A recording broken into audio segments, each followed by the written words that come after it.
Break के बाद आगे बढ़ते हैं। बीजेपी प्रदेश कार्यालय के बाहर धरना हो रहा है, प्रदर्शन किया जा रहा है। बीजेपी के द्वारा प्रदेशाध्यक्ष सतीश पूनिया के नेतृत्व में धरना प्रदर्शन हो रहा है। कांग्रेस की नीति के खिलाफ धरने का कार्यक्रम।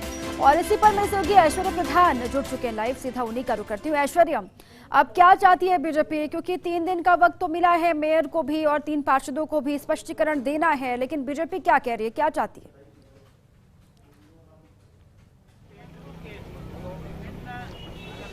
देखिए, भारतीय जनता पार्टी प्रदेश कार्यालय के बाहर का नजारा है, जहां पर बीजेपी के तमाम जो प्रमुख नेता हैं वो धरना प्रदर्शन कर रहे हैं। और लोकतंत्र में यही एक तरीका होता है विरोध का, और विरोध जता रहे हैं अपने लिहाज से। काली पट्टियां बांधी हुई है और काले झंडे हाथ में लिए हुए हैं। हम बात करेंगे सबसे पहले सौम्या गुर्जर से। डॉक्टर सौम्या गुर्जर, ये जो पूरा वाकया है और आज ये पूरी सियासत सभी के सामने है, इस मौके पर आपको क्या उम्मीद है कोर्ट से? देखिए, सरकार से जो उम्मीद है, सरकार से अभी उम्मीद है, कोर्ट से ही आपको न्याय मिलेगा? देखिए, बिल्कुल कोर्ट के जो है, कोर्ट से न्याय, सच्चाई की जीत होती है और होगी और होकर रहेगी। और इस तरह जो सरकार षड्यंत्र रचकर और जो षड्यंत्र का जो जाल बना रहे हैं, तो इसमें कामयाब नहीं हो पाएगी। शील धाबाई जो हैं उन्हें कार्यवाहक बना दिया गया है आपकी ही पार्टी की। देखिए, मैं कह रही हूँ सरकार जो है षड्यंत्र रच रही है, वो अपने षड्यंत्र और अपने मंसूबे में कामयाब नहीं हो पाएगी। सरकार ने सोचा कि क्यों ना उनको बना दिया जाए, जिससे कि फिलहाल मामला ठंडा हो जाए। जो सरकार षड्यंत्र रच रही है, वो जयपुर और राजस्थान की पूरी जनता जानती है कि सरकार का जो है षड्यंत्र के पीछे क्या राज है। सरकार अपने षड्यंत्र में कामयाब नहीं होगी। तो अन्य नेता भी यहाँ मौजूद हैं, हम सभी से बात करेंगे। मनोज राजौरिया हैं, आप खास तौर पर आए हैं। रामचरण बोहरा जी भी फिलहाल यहाँ दिखाई नहीं दे रहे। मनोज राजौरिया हैं, क्या कहेंगे? देखिए, मैं सोचता हूं कि एक लोकतंत्र की हत्या कांग्रेस के द्वारा की गई है। एक चुनी महापौर को, महिला महापौर को जिस तरीके से आधी रात में निलंबन किया गया है, ये घोर निंदनीय है। पूरी बात बिल्कुल घोर निंदनीय है। एक बड़ा मुद्दा है ये, और इस मुद्दे पर आप सब लोग धरने पर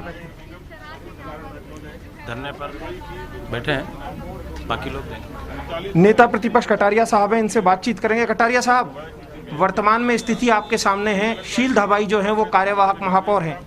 देखो, कार्यवाहक महापौर किसको बनाए, ये सरकार के अधिकार क्षेत्र की बात थी, वो उन्होंने किया, वो तो अपनी जगह है। लेकिन एक चुने हुए महापौर को हटा देना, और जिस तरीके से हटाया, कानून को अवहेलना करके हटाया, एक तरह से उसकी अनदेखी करके केवल राजनीतिक प्रतिशोध लेने के लिए किया, और उसके कारण से एक तरह से लोकतंत्र की हत्या हुई है। इसका विरोध कर रहे हैं हम, किसी व्यक्ति के पक्ष में नहीं, किसी व्यक्ति के खिलाफ नहीं। लेकिन इस संवैधानिक अधिकार जो उन्हें प्राप्त है चुने हुए प्रतिनिधि को, ऐसे राजस्थान में सैकड़ों मुकदमे मैंने 40 साल में देखे हैं। आप गृह मंत्री रहे हैं, अपराध की स्थिति को लेकर फिलहाल की जो अपराध की स्थिति है, क्योंकि गैंगरेप की कई घटनाएं आई है, और एक आज की खास चर्चा में है खबर कि पानी के अभाव में दम तोड़ दिया गया। देखो, इस सरकार की कानून व्यवस्था के पर कोई विशेष ध्यान है ही नहीं। मैं लगातार 2.5 साल से इस बात को चिल्ला रहा हूँ, और मैं कह रहा हूँ कि एक शर्मसार कर देता है राजस्थान को घटनाओं को सुन करके। लेकिन एक महापौर को सस्पेंड करने में जो बहादुरी का काम किया, कानून तोड़ के किया, उसका विरोध कर रहे हैं। उसका विरोध आप करेंगे, आपने साफ तौर पर कहा है। लेकिन अब कानूनी तौर पर देखा जाए तो अब कोर्ट से भी तो आपको उम्मीद है कि कोर्ट आपके पक्ष में कुछ फैसला करे। देखो, कोर्ट का काम है, वो हम लोग कोर्ट से भी करेंगे। लेकिन एक लोकतांत्रिक पार्टी के रूप में काम करते हैं, तो लोकतंत्र के मूल्यों की रक्षा करना भी हम सब लोगों का काम है। ये केवल एक महापौर की बात नहीं है। अगर इसी प्रकार की परिपाटी बढ़ी है तो फिर लोकतंत्र का तमाशा हो जाएगा। चुने हुए प्रतिनिधि को चाहे जब कोई हटा दे, चाहे जब बिठा दे, ये नहीं हो सकता। तो ये नेता प्रतिपक्ष गुलाबचंद कटारिया ने बात की है। प्रदेश अध्यक्ष सतीश पूनिया भी हैं, और उनके अलावा उप नेता प्रतिपक्ष राजेंद्र राठौड़ भी हैं। हम सभी से बात करेंगे। फिलहाल हम प्रदेश अध्यक्ष से बात करेंगे। अभी वर्तमान में जो कल रात को घटनाक्रम था, आप अच्छे से जानते हैं कि कार्यवाहक शील धाबाई को बनाया गया। ये घटनाक्रम है, ये सियासत दिखती है इसमें, या क्या है? ये कांग्रेस की बैकफुट पे आने की और कांग्रेस की गलती को स्वीकार करने का कदम था। उनको जिस तरीके से पूरे राजस्थान में इस फैसले के कारण उनको आलोचना सुननी पड़ी थी, सरकार में इतना ही दम था, इतना ही कलेजा था कि उन्होंने इस तरीके से एक व्यवस्था करने की कोशिश की जिससे अपनी गलती को, अपने पाप को ढका जाए। पर मुझे लगता है ये तो अस्थायी व्यवस्था है, निर्णय अदालत करेगी और जब तक फैसला नहीं होगा हम भी सड़कों पर लड़ेंगे। ये जो आंदोलन है ये इस मुद्दे के अलावा प्रदेश की कानून व्यवस्था और अन्य मुद्दे भी इसमें शामिल किए गए हैं क्या? एक जालौर की घटना सभी के सामने है जो बच्ची ने दम तोड़ दिया।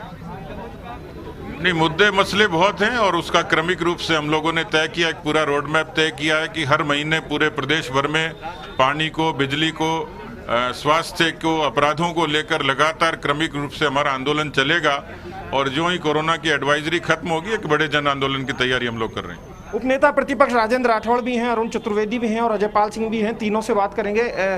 आपकी सरकार में इस नगरपालिका एक्ट का उपयोग नहीं किया गया था या पहली बार हुआ है? क्या आपकी सरकार में इस तरीके से हटाया नहीं गया था किसी को जो नगरपालिका अध्यक्ष बना दिया गया? 2009 के अंदर नगरपालिका अधिनियम पारित हुआ था संविधान के संशोधन 73वें के माध्यम से, और आज तक सेक्शन 39 के अंतर्गत किसी को अनुशासनहीनता के नाम पर निलंबित नहीं किया गया।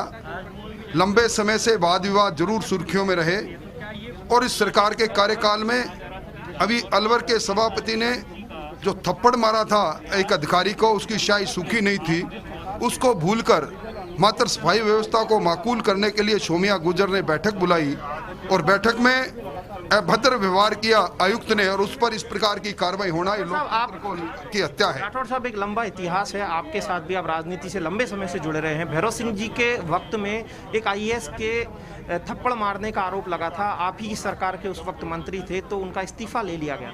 निश्चित तौर पर उस समय सिंचाई सचिव सोनटके के हमारे एक साथी मंत्रिमंडल ने अभद्र व्यवहार किया था और तत्कालीन मुख्यमंत्री जी ने तुरंत देवी सिंह जी भाटी से इस्तीफा लिया था। ये थी एक तरह से सहृदयता के साथ साथ सब लोगों को साथ मिलकर सरकार के अस्तित्व के में सबका समावित होना। और एक अब हम देख रहे हैं एक आयुक्त ने एक बैठक के अंदर निर्वाचित महापौर के बात को नजरअंदाज किया, इस पर उनके तकरार हुए और तकरार के आधार पर एक निर्वाचित आयुक्त का निलंबन निश्चित तौर पर लोकतंत्र को छोटा करने। शील धाबाई को बनाए जाने के फैसले का स्वागत तो करते हैं। देखिए, शील धाबाई को बनाना एक तदर्थ व्यवस्था है, कानून के अंदर प्रावधान है। सरकार का कलेजा होता तो कांग्रेस की किसी पार्षद को बना के देखते। ये तदर्थ व्यवस्था है, इसलिए कार्यवाहक है और चूंकि वो भारतीय जनता पार्टी की, इसलिए जब भी चाहेंगे भारतीय जनता पार्टी उनके कार्यकाल पर भी फैसला कभी भी कर सकती है। अजय पाल सिंह जी से भी हम बातचीत कर लेते हैं। शील धाबाई कार्यवाहक मेयर बनी है, तो फिलहाल तो एक ठीक फैसला है, नहीं मान सकते? नहीं, ऐसा नहीं, ये प्रजातंत्र है। प्रजातंत्र में चुनी हुई महापौर वही जो है मेयर होनी चाहिए। ये तो एक टेम्परेरी एक अरेंजमेंट है, बाकी इस तरह एकदम हटा देना तुरंत ही ये उचित नहीं है सरकार के। आपका विरोध लगातार जारी रहेगा? हाँ, हमारा सबका पार्टी का पूरी का ही हमारा विरोध जारी रहेगा लगातार।